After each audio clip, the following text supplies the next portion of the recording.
هێزەکانی تورکیا بردومانەکانیان بەرفراوانتر کردووە بۆ یەکەمین جارە ناوچەیەکی ئیدارەی سۆرانی کردۆتە ئامانج. سڵاوتان لەبێت، من پشتیوان کەریمم لە یەک باسی ئەمڕۆ دوایی زانیاری لەبارەی بردومانی هێزەکانی تورکیا لە ناوچەکە دەخەمەوە. لە چەند ڕۆژی ڕابردوو هێزەکانی تورکیا لە ڕێگەی درۆن و فڕۆکەت جەنگەکانیەوە ئێرشی بۆ سەرا و ناوچانە چڕ کردوتەوە کە گومانی بوونی هێزەکانی پەکەکەی لێ دەکرێت. لەم چوارچێوەیەشدا لە ڕۆژانی 26 و 27 تەمووز فڕۆکەت جەنگەکانی تورکیا بە فراوانی و بەچڕی بردومانی ناوچەکانی ئیدارەی سەربەخۆ سۆران و چەندان شوێنی چای قەندیل و گەڵاڵەی شار باژێڕی کردووە.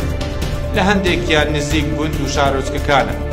کامەران عوسمان لە ڕێکخراوی CPT لە لێدوانێکی ڕۆژنامەوانیدا ئاشکرا کرد سوپای تورکیا زنجیرەیەک بردومانی بۆ سەر سنووری ناحیەی قەسرێ لە قەزای چۆمان و کوێستانەکانی قەزای سیدەکان و گوندی گەڵاڵەی قەزای ماوەت ئەنجامدا.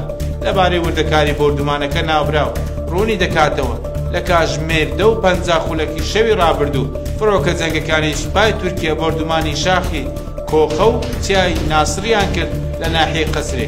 بردومانەکە زۆر نزیک بووە لە ناحیەکە و تەواوی دانیشتوان هەستیان پێ کردووە. لە ماوەی یەک مانگدا ئەمە دووەمین جارە کە دەوروبەری چیای شێخ ناسر بردومان دەکرێت. دەشڵێت هەر لە هەمان کاتدا فڕۆکە جەنگەکانی سوپای تورکیا گوندی گەڵاڵە لە قەزای ماوەت و کوێستانەکانی لۆڵان و خنێرە یان لە قەزای سیدەکان بردومان کردووە. هەرچەندە بە هۆی بردومانەکانەوە ئاگرێکی زۆر لە ناوچەکە کەوتوتەوە، بەڵام تا ئێستا هیچ زانیاری لەسەر زیانی گیانی بڵاو نەبووتەوە. بە یارمەتی هاوکارانم یەک باسی ئەمڕۆمان پێشکەش کردن. هەر شاد.